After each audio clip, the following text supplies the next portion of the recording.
Hey guys, how's it going? This is the Bob and Ramon Show. Starring Ramon and me. Hey, yeah, we're back together. Yep, we're back together. We've just about milked the all those fantastic videos we did from our trip up north. We've got 8 videos out of that shoot. 8 videos? Wow. Brilliant. And thank you, as ever, guys. Thanks for all your watches, your comments, your likes and your subscribes. I think we're at 9:44, 9:45 as we record this. So tell your friends about the channel. And please do. Let's make 1,000 before Christmas and we'll celebrate with champagne here, won't we? Well, we could.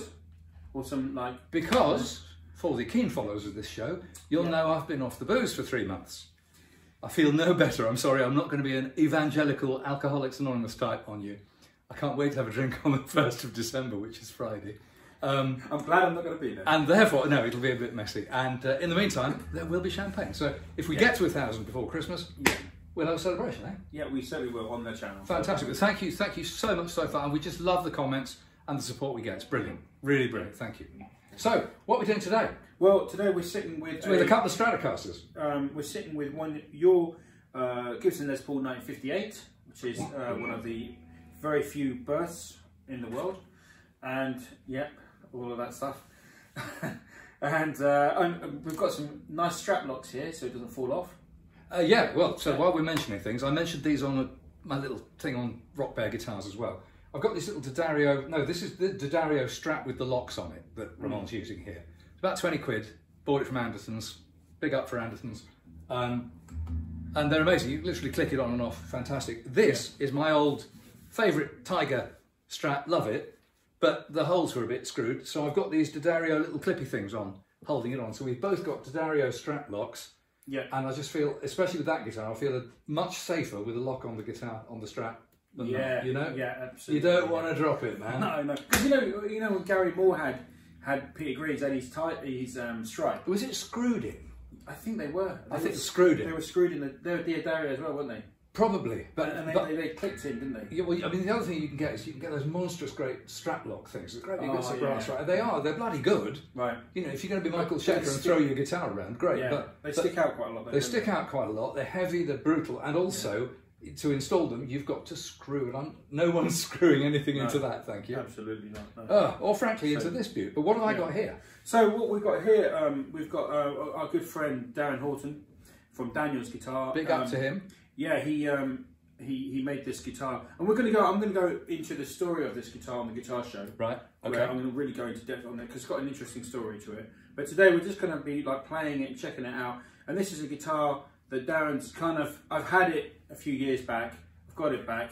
He's done some work on it, and basically it is what it is. And to cut a long story short, you know, Darren's really tried to get the feel and the sound of one of these things here, you know.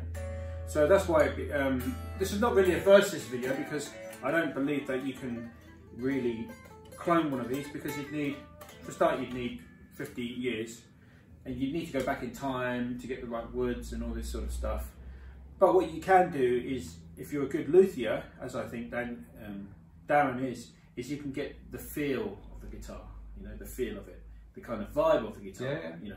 Yeah. That's something you can recreate if you know what you're doing. I think he's got pretty close. I mean, there's a number of pretty clever guys out there in the world. You know, the incentives for producing a replica, dare I even call it a fake, are so high now with the value of these things the way it is. The incentives are huge, right? There's a lot of people trying. Because you were telling me today, in fact, tell the viewers about what Gibson are doing. Well, I read it yesterday online that Gibson had just announced yet another level, if you like, in their custom shop replica series. They apparently have found or got their hands on a stash of wood that they've been grooming for a long time. It's a kind of PRS story, isn't it? You know, and they've kind of got this wood out and they're making 50 Les Paul 59 replicas from it. Gibson official, Gibson on the head, no lawsuits, no shit. And these things are going to retail. They're only available in the States because they're going to have Brazilian rosewood boards, which means that by CITES rules, you can't move them across borders. By the way, let's have a big, whatever the opposite of a shout out is, fuck CITES. It's not saving a single tree. The trees have already been cut down. It just stops the movement of these things. And yes, it means if I want to sell that guitar, I can't sell it in the States because I can't get it in and out of the States. I can't move it. And if you can't move it, you won't get as much money for it. So bitter I bloody am. Anyway, enough of that. Suffice to say that they're making this thing. They've announced that it's going to be 20,000. I think that's dollars, 20,000. So what they're doing, if an R8 and a super custom shop and a Tom Murphy is what, about 10 grand? Yeah. I don't know. So maybe R8's about 6 or 7, 8. Yeah. Murphy's about 10 and a bit. So what they're doing, it's very clever marketing. They're creating all these layers and tiers so all the lawyers and dentists can pour more and more money into replica Les Pauls made by Gibson, which is fine and dandy. Are they going to be any good? Because I'm sorry, but the R8s are very nice guitars, but they are not very good imitations of these. Are they going to be any good at 20 grand? Who knows? Do I care? I don't know, but I thought I'd ask. Because the fact is there are lots of people out there now making really, really credible simulacra, there's a nice word for you. Wow. And of the ones I've played, regular viewers will know I'm no great fan of Terry Morgan's guitars, R.I.P. Terry, but I've played quite a few and I've only been impressed by one Terry Morgan and I was really impressed. Yeah, I mean we played one, we won't say who has it, but there was one we were playing and Bob and I were laughing at how bad it was. Well, You know. I mean, yeah. So, I mean, I have played one good one. Though. I mean, I well, as in how bad? I mean, as in it was purporting to be a really accurate replica. Yeah. And it was no better than your average R8. I don't think it was even as It's good. not even okay. Yeah, I don't okay. think it was. But I have played a good one. Well, you know, there are good ones out there. It's interesting. You and I played a different good one because I played a gold top that really made me. Whoa. Wait a minute. I played a gold top. Both gold top. Interesting. So 57, 58 gold tops replicas. Really good. And there's a video that I'll give you the link, guys, to the gold top I played. Okay. So there's actually a video. But the bursts that I've played, not that great. Sorry, guys. Sorry to offend all the owners, including at least one good friend of mine. But you know, they're quite okay guitars, but no cigar from me. Well, there's that guy in Germany. He's called Bavarian Makeovers. Right. And he charges, get this guy, €2,400, and he takes an R8, an R9, whatever, an R60, whatever. He takes one of them, and he takes all the lacquer off. He reshapes the calf. He reshapes the neck. Yeah. He pulls the fingerboard off and puts a Brazilian fingerboard on it. And then he does it with proper nitro. Okay. And that's called a Bavarian makeover. And apparently, so that's how unclose the Gibson custom shops are. I've got to tell you, €2.5 for that amount of work doesn't sound like a lot of money. No, it doesn't. No, especially if he's changing the fingerboard. And tell me, have you played one? I haven't played one, but I've got it on very good regard that this guy is really super good. I'd love to see one. And he used to sell. He had a shop in Germany where he used to sell the real deal. Oh, okay. And that's how he became very familiar with them. See, that's how all these guys get their knowledge. Either shops and they're moving a lot of them, or repairers at the high end and they're taking them in. Because otherwise, it's a bit like I was listening to a show on radio this morning about the ancient doctor called Galen, who was Turkish, operated in ancient Greek times. And how did the early human beings discover what were inside the early human beings? Well, they didn't have x-rays, they had to cut them up. So obviously they cut the dead ones up first, but then during wartime, they're all trying to stitch all their troops together. And he had a gig for a while in an amphitheatre. He was actually the physician to the gladiators, who were the rock stars of their day. So yeah, they all got duffed up and killed all the time by each other, but at the same time, they were heroes. And so they were assets that were worth keeping alive. And I was listening to this radio show, and Galen, anyway, who apparently wrote 1/10 of all the remaining ancient Greek scriptures, right, are written by Galen, who was basically the forerunner of medicine. Wow. Right? Yeah. And all the rest of it. And he learnt all his craft, like Michelangelo did, by exhuming bodies and cutting them out and finding out what was inside. That's how you learn how to make one of these. Yeah. And Darren's done his dues, and his are good. The necks are right. They're not too round on the edges. The neck kind of feels like... I mean, this guitar still feels a bit new for me. But this guitar's designed... If you feel this, feel that, and then you feel that. But this guitar is designed to be put in his hands and worked like a gigging proper guitar. And after, I don't know, a year, 18 months of you giving it some, this is going to feel...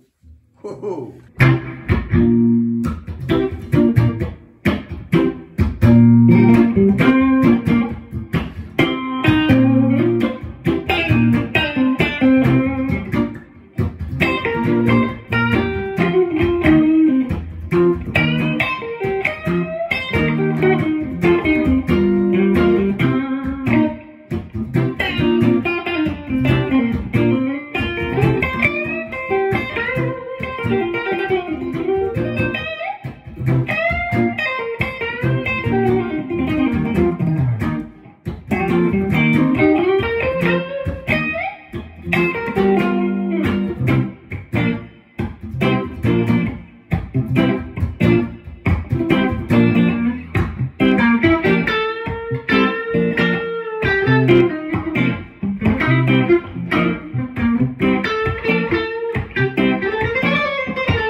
George Benson it ain't, but it is Bob and Ramon.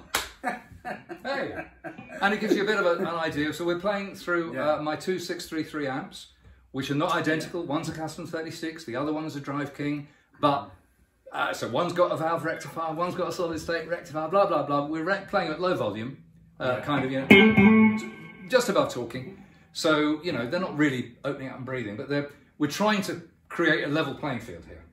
And these are beautiful amps, though. They are beautiful amps. This, I mean, wow, what a great. We'll put a little close up of them and a link, because I mean, you know, in terms of British amp builders, you're gonna be hard pressed to find better amps being made here. I mean, you could take one of these and do a tour, and you'd have no issues whatsoever. Yeah, they're fantastic amps. Yeah, they're great amps. Really good, great amps. Yeah. So coming back to this is basically what Darren's, exactly as Bob says, Darren's had access to. No names mentioned, but you can probably guess. Darren's had access to some real bursts and made proper template, you know, drawings. You know, I've seen him with a big bit of paper. Oh yeah. And drawn the shapes of them and examined inside the real bursts, and so that's how with that knowledge, and he's been building for for quite some time now.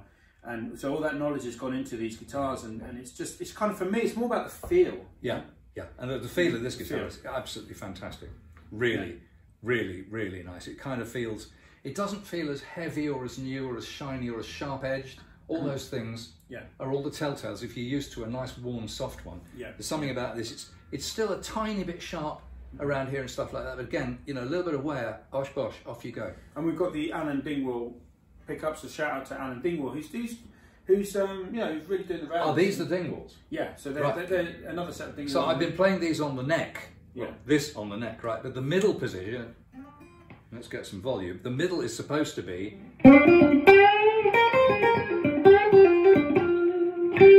Yeah, so this set's a little bit more mellow. You know, on the Navigator. Yeah. Oh, he's later versions of them. Right. You know, because the ones on your Navigator. Yeah. Those and the ones that Phil Harris did a demo of on a Les Paul of some sort. Yeah. Alan Dingwall's got it the rightest, that middle position of anyone I've heard yet. Yeah, he's really yeah.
favourite new ending chord for that would be.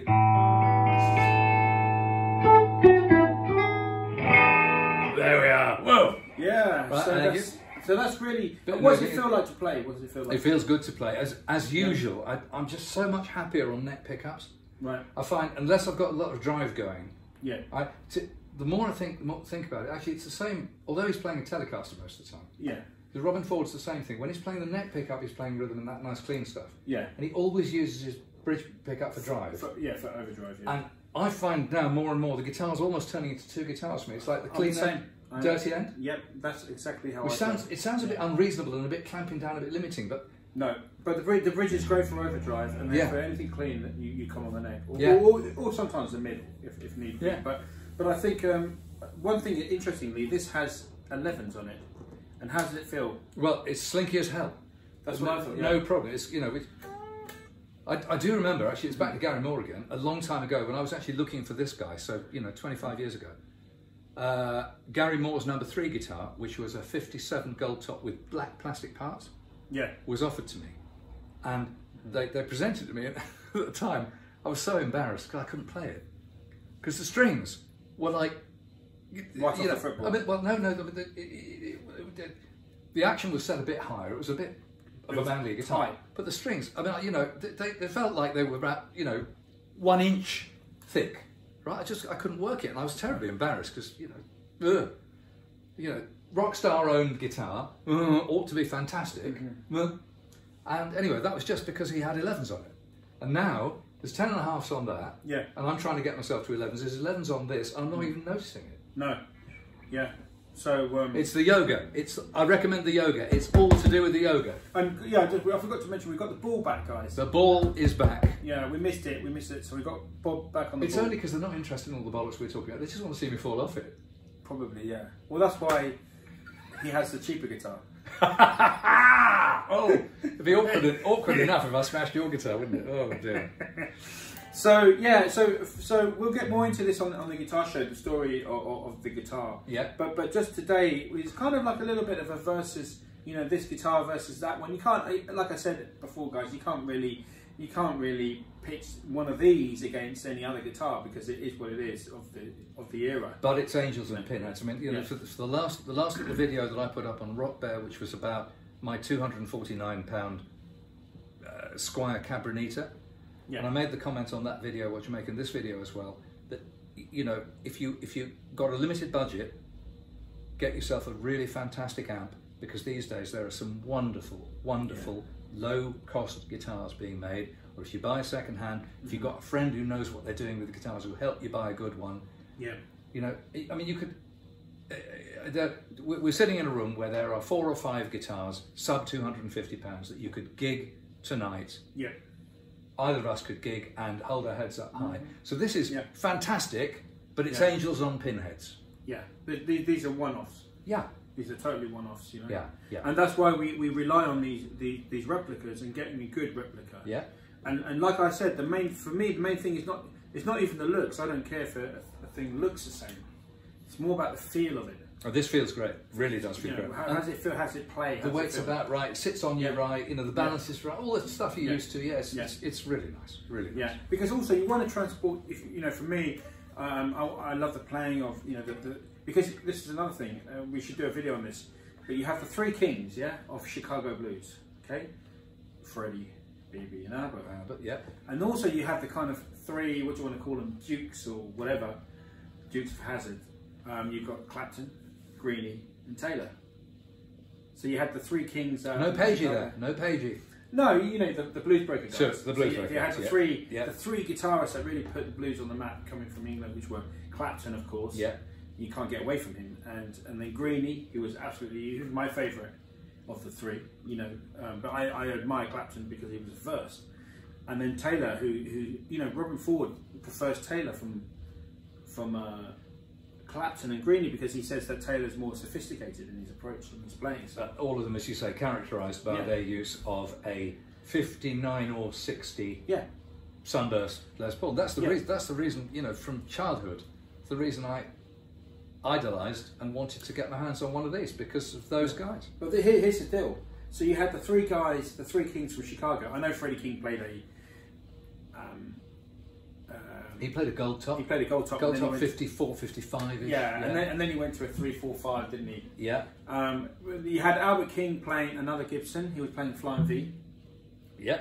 And then you had obviously BB playing 3-5-5. Well, but I mean, there's all kinds of folks because BB, you know, He did his dues, didn't he? And he's pictured playing a Blackguard Telly, playing a Les Paul Special, gold tops. I'm not sure if that's him playing a Sunburst. I think he'd gone to 3-3-5s by around that time, but right. or 3-3-5. A guitar history video. 4-5-3-5-5. You know, a guitar history video needs to be coming on BB King. And I mean, 3-5-5 is very settled. Yeah. And but anyway, so they're all playing Gibsons basically. For the most part, they're playing Gibsons. Yeah. But so that's kind of like, you know, you've got the British blues with those three guys, and you've got the Chicago blues with but it was really the British guys, those three chaps, who really made this the guitar to play, because everyone, absolutely, you know, especially Clapton, everybody, you know, the reason Jimmy Page and Jeff Beck played Les Pauls was because of Clapton. It's so interesting because I mean, you know, there weren't many of these in the UK at that time at all. No. I mean, there weren't many in the world, but there weren't many in the UK, and all these guys gravitated towards these things. I mean, the original story was that Clapton saw Freddie King in his gold top on the album sleeve, right, and thought, "Oh yes, I want that sound. I want one of those." And the nearest he could get was a Sunburst.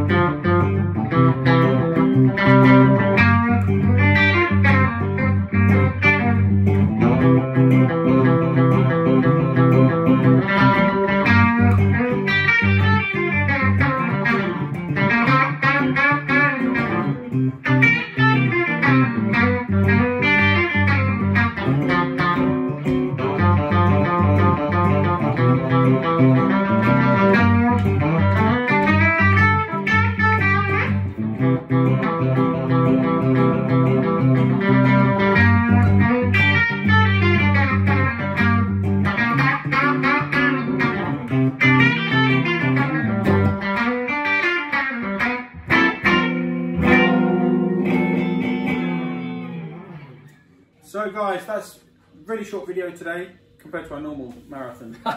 Well, we are trying to keep them a bit shorter because, you know, God knows I can talk bollocks for, you know, till the sunset. He has to stop me, but you know, here we go. We've kept it. We've kept it down. This will be 20, 22 minutes, something like that. Yeah, and we've avoided any talk about politics. Absolutely. Which is my favourite subject. Yeah, don't get us on that. That would be a 5-hour video. Yeah. Right. Enough of that.